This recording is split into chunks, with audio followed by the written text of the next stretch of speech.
Rhys dwi, a fi yw ysgrifenyddus y Canolfan ma yn Brynberian. Mae'r Canolfan ma wedi deillio, wel i gyntaf, oedd yr ysgol wedi cael yn 1972, a wedyn erbyn dechrau'r 80au, wedd yr gymuned wedi penderfynu bod nhw'n mynd i brynu'r Canolfan mwyn cael Canolfan i'r bentre gan fod ddim neuadd i gael yma. A mae'r cyfan wedi dechrau oddi ar hynny.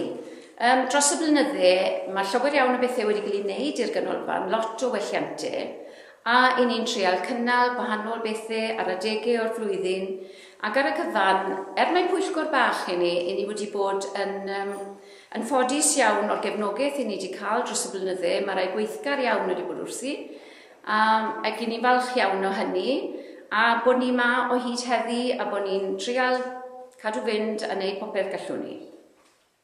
Helo, fi yw Elin Phillips, fi'r cadeirydd presennol o'r Canolfan ar hyn o bryd. I ni fel pwyllgor yn trio cael gwyneth gweithgaregau trwy'r flwyddyn. Ni'n cynnal sioe gynnych cartref, helfa drysor, gyrfa chwist, a nosweithi Gymdeithasol. I ni'n cynnal ysteddfod yma yn flynyddol. Hefyd mae yna dysbyddiadau yoga mae'r fore dydd Sadwrn. Mae'r Canolfan i gael i unrhyw un sydd eisiau i ddefnyddio yn ystod y flwyddyn. Shwmae, fi yw Dilys a fi'n aelod o'r pwyllgor. Fi'n aelod o'r pwyllgor greiddiol amser brynon i'r ysgol.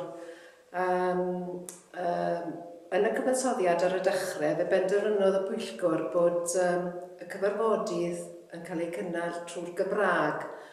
So, fel mae'r mewnfudwyr wedi dod mewn i'r ardal, i ni wedi trial cael nhw mewn ato ni fel pwyllgor. So mae croeso nhw gyd i ddod i'r cyfarfodydd i ni'n cael, ond bod y cyfarfodydd yn cael ei gynnal trwy'r Gymraeg. I ni'n cadw nosweithi yn treol can nhw ddod i'r cyfarfodydd mwyn defnyddio'r adeilad ni mor ffodus o gael yn yr ardal. I ni eitha bwrlwmus ar pwyllgor yn mynd ati. Beth ni wedi bod yn gwneud yn y gorffennol fyd yw cael yr ymfudwyr i ddod ato ni, a wrth wneud hynny ni wedi bod yn cael noswaith o gymdeithasu, sawl noson y gwir, a maen nhw wedi bod yn llwyddiannus iawn. A ble mae pawb yn dod, a blatyd y fwyd o eistedd rownd y ford, a ble ni gyd yn trafod, mae'r trafodaeth wedyn yn Gymraeg, a i ni gallu helpu nhw wedyn, felly un am un, pob un wedyn, a mae hynny'n hala nhw deimlo'n eitha cartrefol a mae'n noswaith hollol anffurfiol. Mae Mansel Cedward sydd yn aelod gyda ni o'r pwyllgor. Mae fe yn dda o blegyd, mae fe wedi dysgu Cymraeg unan, a mae fe wedyn, ni wedi bod cael nosweithi, mae fe'n chwarae'r gitar a nosweithi o ganu gwerin. A mae hynny wedi bod yn boblogaidd iawn, ble mae pawb yn ymuno a unrhyw beth maen nhw ddim yn ddeall, mae rhywun na wedi ni esbonio iddyn nhw, beth i ni'n ganu y biti, beth i ni'n siarad y biti ag yn y blaen. Ni wedi cael llawer o nosweithi hynny, a falle trafod rhyw lyfr penodol. Ni wedi bod yn gwneud hynny fyd, a mae'r nosweithi yma wedi bod yn llwyddiannus. Ac i ni yn lwcus iawn o'r ymfudwyr yma, achos maen nhw'n gefnogol iawn bob amser i bob gweithgaredd sydd â ni yma yn y Canolfan. Chris dwi'n byw yn Benferian a Sina. Dwi'n siarad Tommy Bach Cymraeg. I have been learning to speak Welsh within the village for a couple of years. We've attended our small group of learners. We've attended the singing come along.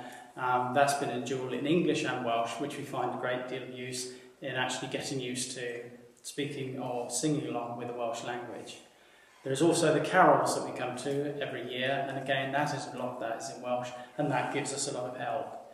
We also, within our small group, we have individuals that come to our group and they will come and help us along, as we are all predominantly English. Our English is very, very good, whereas our Welsh is not so good. And having one of our Welsh speakers from the community to come and visit our group on a regular basis is of a great deal of help to us. Diolch yn fawr.